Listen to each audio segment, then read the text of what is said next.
The Cal perfect strong verb.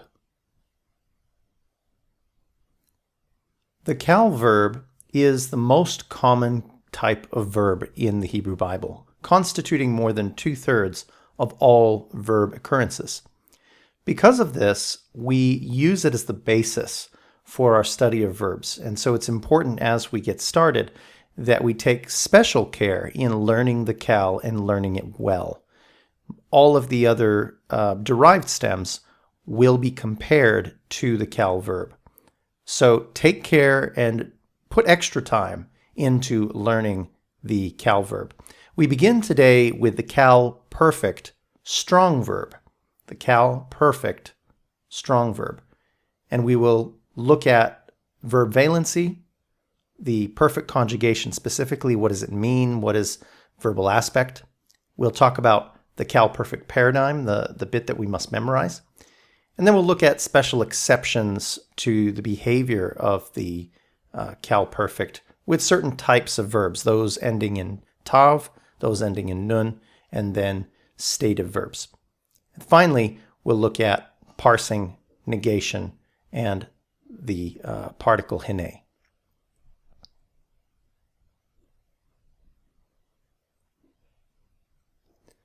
So the most common verb form, as we said, is the Cal verb. Over 66% or more than 2/3 of all verbs in the Hebrew Bible are the Cal. It is the simple verb stem that is not having a special nuance like we see in the derived stems. Cal verbs have a basic meaning and are usually active in voice. Now we will memorize several paradigms in the Cal stem, and then the derived stems, as we said, will be studied through comparison with the Cal, so it's vital that we do the memory work now. What is verb valency? We borrow this term from the field of chemistry, but valency refers to the ability of an atom to bind to other atoms. With regard to verbs, valency refers to the ability of the verb to take a complement. That may include a subject, an object, or an indirect object, or, in some cases, all three. We may classify verb valency according to three broad categories: transitive, intransitive, and stative verbs. Transitive verbs require an object. For example, the verb chose, as in she chose the offering. Choose requires an object. The second type we find are intransitive verbs, verbs that expressly do not take an object, such as he perished. You don't perish something, but rather perish refers to something that happens to the subject. So this is an intransitive verb, a verb that does not take an object. The third type is a stative verb. Stative verbs express the subject's state of being. She was beautiful. Let's talk a little bit about the perfect conjugation. Perfect is our first of the two primary finite verbal conjugations. The perfect conjugation is sometimes referred to as the suffix conjugation due to the special suffixatives that are used to indicate person, gender, and number. What are some of these features of the Cal perfect? Right away, we should state that Hebrew verbs have aspect rather than tense. That is to say, they are more concerned with the type of action than when it took place. That said, we could classify the perfect according to these three categories. In terms of past completed action, we would translate these with an English past tense, he studied, or a past perfect, he had studied. This will be the majority of translation that we'll see with the perfect, particularly in past tense narrative sequences. The next option is present completed action. This is represented by the English present perfect. He has studied. And then thirdly, we get the future completed action. This would be represented or translated with an English future perfect. He will have studied.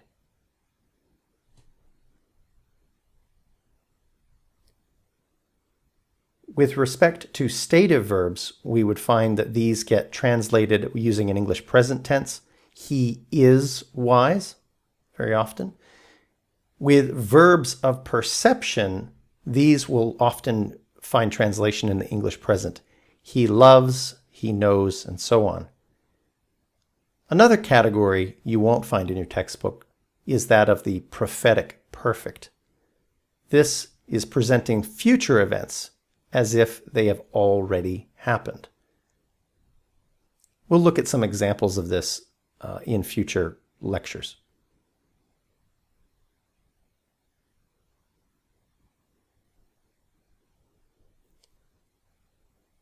Here is the paradigm for the Cal Perfect Strong.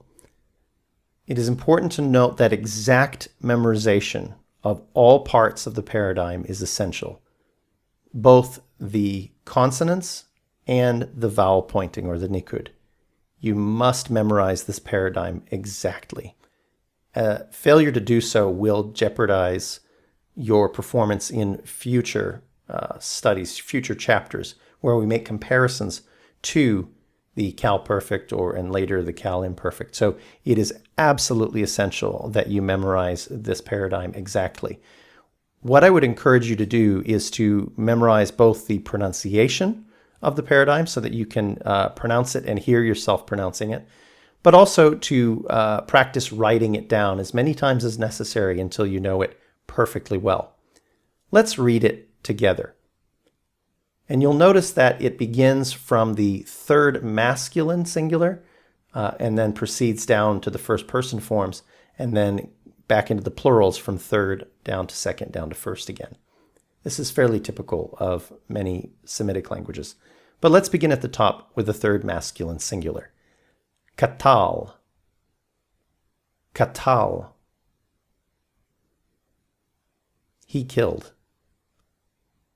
You'll notice that the third masculine singular form is endingless. This is also the lexical form that appears in your lexicon. This is the base form, and everything else is built off of this form.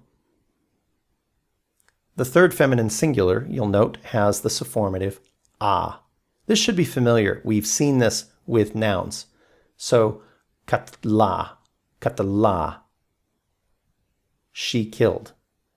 Katala. She killed. The second masculine singular sufformative is ta. You can see it written in red following the form. So we have katalta. Katalta. You killed.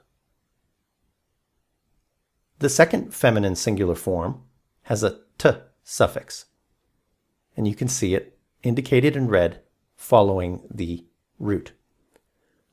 Katalt. Katalt. You killed. The first common singular suffix, t, is indicated in red following the root. Katalti. Katalti. I killed. Moving on to the plural forms, you'll notice that this is a third common plural. That is to say, it is not indicated for gender. You'll notice that the suffix is u. It is indicated in red following the root. Katlu. Katlu. They killed. The second masculine plural ending is tem. We see this as kataltem. Kataltem. The second feminine plural ending is ten.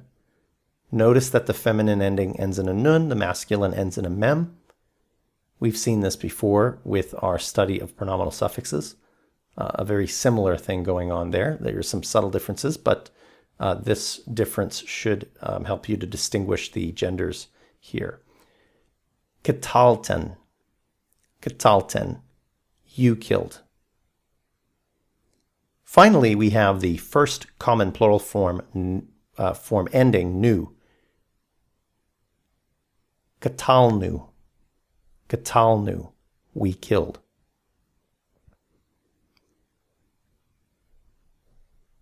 Let's make some observations on these stems. The presentation of the forms, as we said, moves from third, second to first, and from singular to plural. The lexical form is the third masculine singular form. This is something that needs special comment because in your lexicon you might find some lexicons will use the sort of English standard of lexicography in that they will use the infinitive to give you the meaning of the word, similar to the way it's done in the textbook. So katal might be listed as to kill, but the actual form, the third masculine singular form, would never be translated as to kill.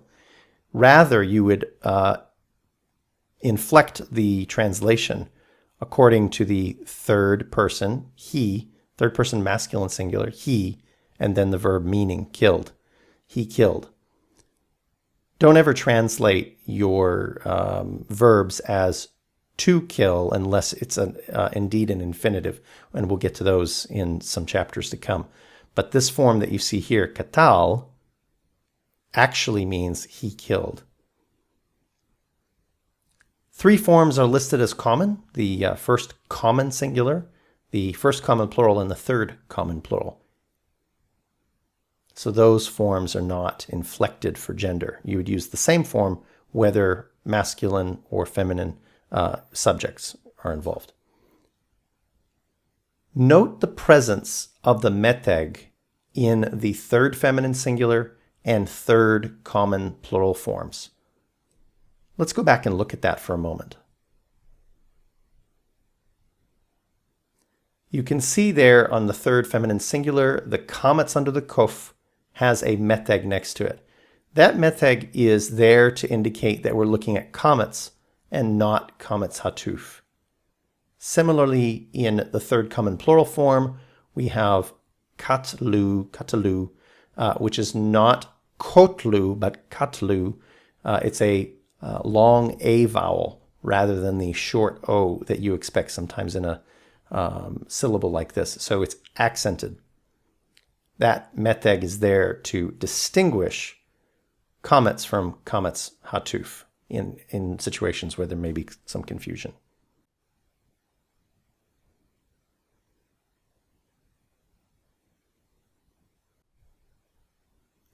Let's talk about special cases, such as verbal roots ending in tav. When a verbal root ending in tav receives a sufformative beginning with tav, the two combine to become one consonant with a dagesh forte. We've seen things like this before. So rather than having tav together, those combine to become tav with a dagesh forte. Let's take the root karat, to cut, as an example. Here we have listed in the second masculine singular, second feminine singular, the first common singular, second masculine plural, and second feminine plural forms. All those forms beginning or the ending that has a tav as part of their form. So when we inflect that verb karat in the second masculine singular, rather than having karatta, we actually combine the two tavs and we get karata. Karata, actually, with the accent over the resh. The second feminine singular is similar here. We have got karat. The first common singular, karati. The second masculine plural and second feminine plural here, karatem and karaten.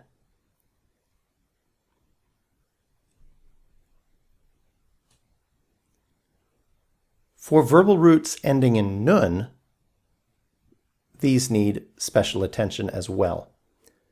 We've already discovered that nun will like to assimilate if it can.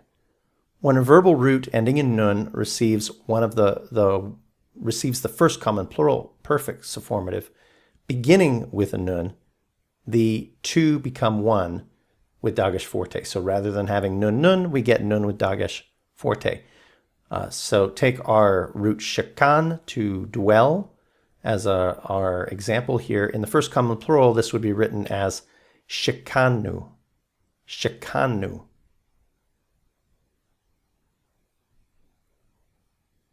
Notice the dagesh there in the nun.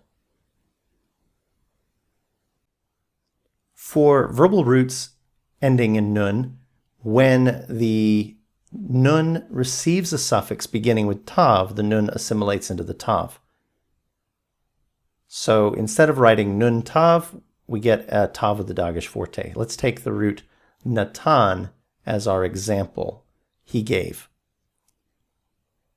When we attach the a suffix, well, it's predictable here. We get natana, she gave. When we attach the second masculine singular suffix beginning in tav, that nun assimilates to the tav. So we get natata. In the second feminine singular, similarly, we get natat. In the first common singular, natati. In the third common plural, not new.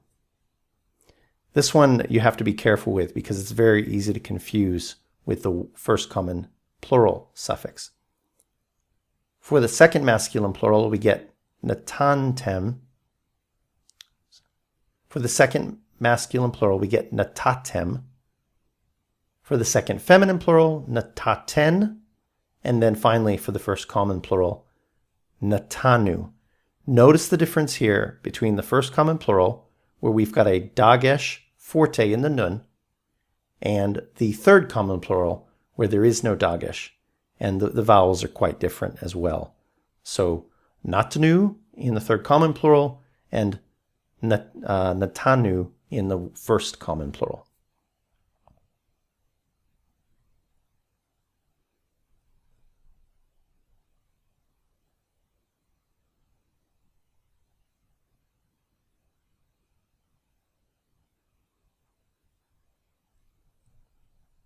Let's talk about stative verbs.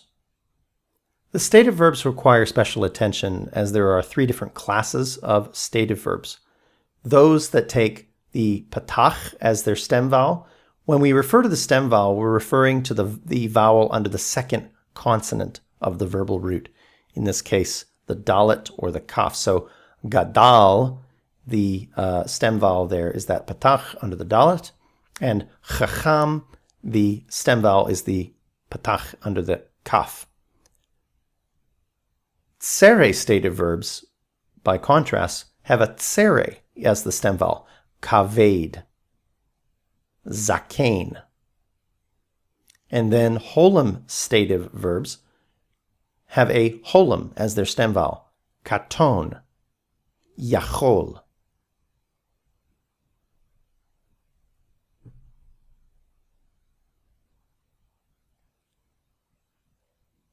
In terms of negating the verb, the perfect and imperfect are negated with the particle lo. Be very careful not to confuse this with the preposition with the third masculine singular pronominal suffix, lo, to him. So these are very different things, and they're often confused by beginning students. They sound the same, but in context, they'll be used in very different places. The lo with the aleph will typically be used with a verb, whereas the lo to him will be used as either an indirect object or something along those lines following the verb. Let's look at the example of how the negator, the particle lo for negation, is used. Lo shamartem et hatorot. Lo shamartem et hatorot.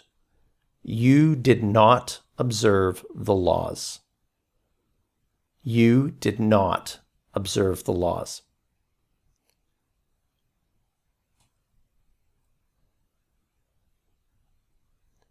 Let's summarize.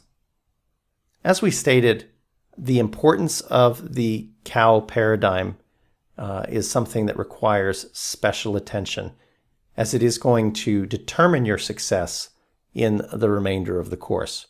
So it is critical that you memorize the paradigm exactly and memorize it well, and review it often. Be mindful of the forms ending in tav, where you have a lexical form ending in tav. When it attaches to a form in the perfect where the ending begins with the tav, they get the to assimilate, or combine rather, to a tav with dagesh forte. That similar thing happens with the forms ending in nun, and that we saw that example with natan. Finally, remember that Hebrew is concerned primarily with verbal aspect, not with tense.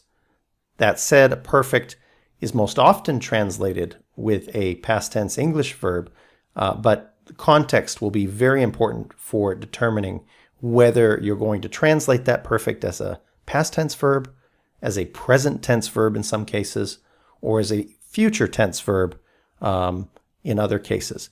So it is very important to remember Hebrew conjugations are not primarily concerned with tense, but with verbal aspect, the kind of action that is taking place when the speaker or writer is putting it down onto paper.